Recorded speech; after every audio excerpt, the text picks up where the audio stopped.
Welcome back. Our guest Mundanara has been telling us what it's like to be an Aboriginal person growing up in this country. What role do elders play in the Aboriginal community? Elders they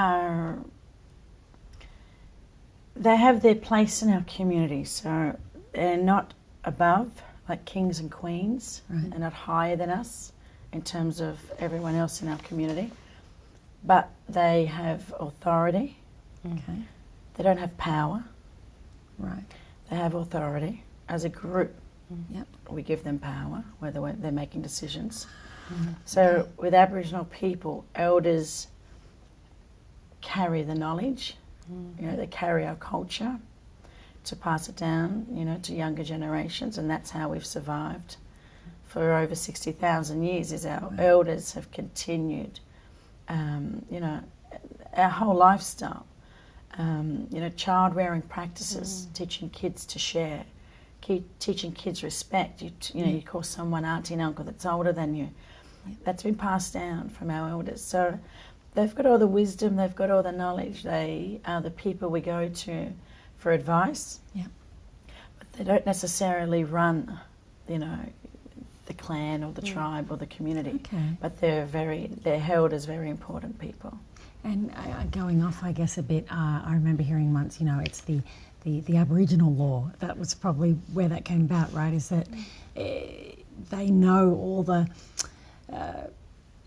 not the rules, but the way that you should follow things, and that way... They pass down the law, Yeah. and I'm going to say capital L-A-W. Okay, yeah. Because a lot of people say law is an L-O-R-E, Right. which is a made-up law. Yeah. Our law, L-A-W, is just as important as the Western law. Yeah, that's what I'm trying to get So at. Yeah. Aboriginal law is located in the land. Okay. And then if it's located in the land, it's located in every one of us. Yeah. So we didn't really break the law because we knew what our punishments were. That's what I thought. So when people talk about Aboriginal law, the law came from the land. Yep. And the elders obviously have passed down, what's wrong, what's right. And we all have a responsibility to ensure or uphold, the law and not break the law. But it's an individual, or each individual, or each person knew the law, and not just one or two people knew. Yeah. So I like to tell people all the time that the law is in the land, I like and that. it came directly from the land. Our law didn't come from over the ocean. Yeah, of course. It came from here. That's a good way of articulating that. How did the black card first come about? So the black card, my auntie Lila Watson and Auntie Mary Graham, who I love so dearly, have given me an opportunity of a lifetime to live my life working with them and sitting with them and listening to stories, because it's exactly how our culture's been passed down, is listening to the elders and passing down those stories and giving you the knowledge. And sometimes I pinch myself because I don't know why this is what I'm doing. I've worked for child support, I've worked with the youth detention centres, I've done so much other work, and I've found myself working with my aunties, doing this amazing thing called the Black Card. So basically the Black Card is a cultural training or cultural education workshop that teaches Aboriginal people and non-Aboriginal people Aboriginal terms of reference. And Aboriginal terms of reference, Aboriginal politics, Aboriginal worldview, Aboriginal perspectives, this all comes from this country. Right. So we're sharing our culture with the rest of the world. Beautiful. And we have an opportunity to describe ourselves and tell people who we are from our perspective and not from a white perspective. Yeah. And we need that. We need really that. do. Yeah.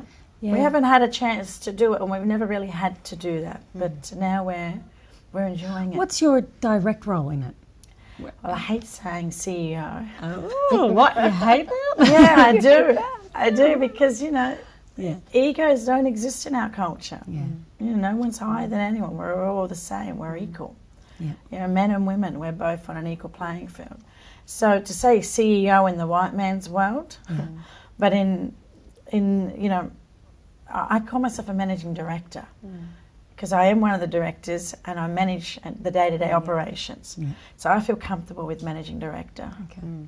But, you know, they're still my bosses. They think I'm the boss. But, you know, at the end of the day, the buck stops with the artists. Oh. Now, with the Black Card, I love this. I really love this. Your motto for the organisation is working with people, not for people. What do you mean by that? It's so simple. You know, in Western culture, you're working for somebody. And we say you're a slave for the white man because you ain't working on your own empire or building your own family, you know, business or finances or whatever, for success. You're living someone else's dream and you're working for someone else. And Aboriginal people, we want to work with each other. And we want non-Aboriginal people who come into our communities or into our workplaces, we want them to work with us. Okay. We don't want you to work for us or under us because we don't treat people, you know, lower than ourselves. Everyone's equal. We see everybody as a human being. So to work with each other or work for each other, you know, there's two different things, and we want people to realise that. We want to work with you and we want you to work with us. We don't want you to work for us and vice versa. So it's important that people understand that if you're here to work with us, that's great. But, you know, we're not here to work for you. Yeah. So it's Does a it make good sense? partnership. Yeah, that does. Let's work together for, you know, with each other, not for each other. And stand for something. Do you find, Mandinara, that a lot of Australians are part, and a lot of non-Aboriginals are part of the course and taking part in your course? Yeah. A lot of women, 90% are women.